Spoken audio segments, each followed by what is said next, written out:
បាទសួស្តីបងប្អូនសិក្សានុសិស្សទាំងអស់គ្នាអញ្ចឹងថ្ងៃមុននេះគឺយើងសិក្សាអំពីពាក្យកន្លឹះបាទ vocabulary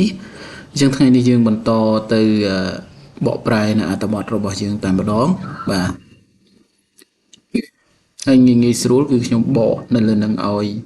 បងប្អូនសិក្សានុសិស្សងាយស្រួលតែម្ដងបាទអញ្ចឹងយើងអានអត្ថបទហើយយើងធ្វើការបកប្រែតែម្ដងមកបាទ My mother is the most important person in my life បាទ My mother is the most important person and in my life បានន័យថាម្ដាយរបស់ខ្ញុំគឺជាមនុស្សបាទគឺជាមនុស្សសំខាន់នៅក្នុងជីវិតរបស់ខ្ញុំបាទ person គឺមនុស្សម្នាក់ប្រុសឬក៏ស្រីហ្នឹងគេសំដៅយ៉ាងបាទ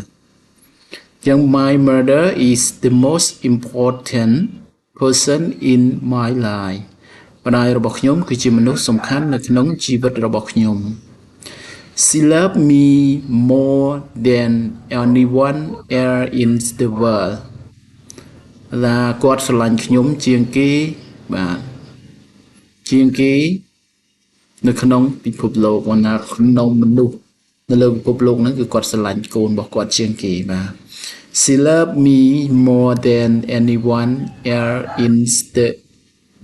world ថាគាត់ស្រឡាញ់ខ្ញុំជាងគេនៅលើពិភពលោកនេះ From the time I wake up in the morning until I go to sleep at night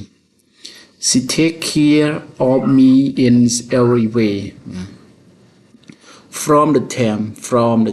ចាប់ពីពេល I wakes up in the morning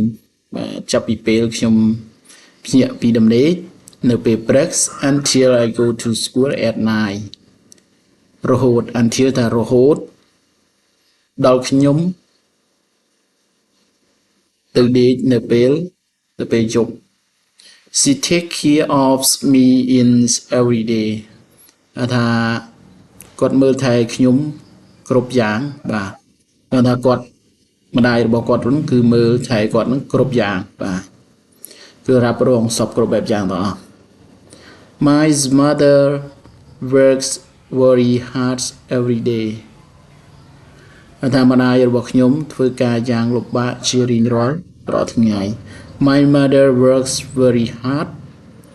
every day ថាម្ដាយរបស់ខ្ញុំធ្វើការលំបាកជារៀងរាល់ថ្ងៃ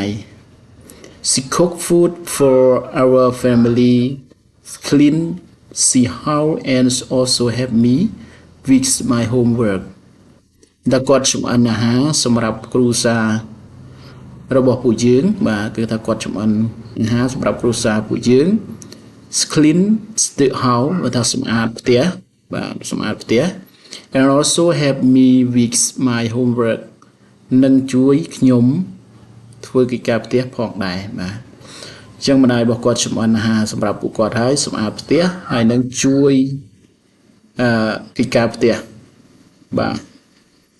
Even when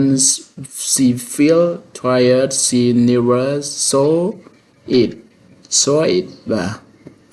សំបីតែបាទ even ថាសំបីតែ when ពេលដែល she feel tired ពេលគាត់នឹងមានអារម្មណ៍អស់កម្លាំង she never saw it គាត់មិនដែលបង្ហាញវាទេអញ្ចឹងរាល់ពេលដែលគាត់នឿយហត់គាត់ដែលបង្ហាញថាគាត់នឿយហត់គាត់អីទេអត់ទេ She always keep smiling and give us love បាទគាត់តែងតែញញឹមហើយផ្ដល់នូវសេចក្តីស្រឡាញ់ដល់ពួកយើង She always keep smiling and give us love គាត់តែងតែញញឹមហើយផ្ដល់សេចក្តីស្រឡាញ់ដល់ពួកយើងយើងបន្តទៀត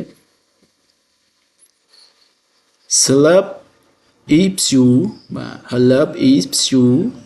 kind and endless ថាសេចក្តីស្រឡាញ់របស់គាត់គឺបរិសុទ្ធព្រោះនេះថាបរិសុទ្ធសប្បុរស kind សប្បុរសព្រោះបរិសុទ្ធ kind សប្បុរស and endless គ្មានទីបញ្ចប់ឡើយបាទថាការស្រឡាញ់របស់គាត់គឺអត់មានទីបញ្ចប់ទេបាទ In conclusion My mother is my best friend and my biggest blessing on God បាទសរុបមកម្ដាយរបស់ខ្ញុំគឺជាមិត្តល្អបំផុតរបស់ខ្ញុំហើយ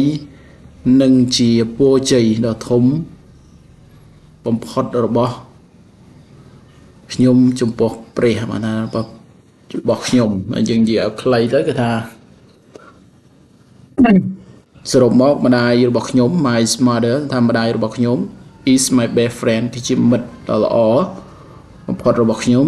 and my biggest blessing on my God នឹងជាពរជ័យដ៏ធំបាទបំផុតសម្រាប់ពួកខ្ញុំ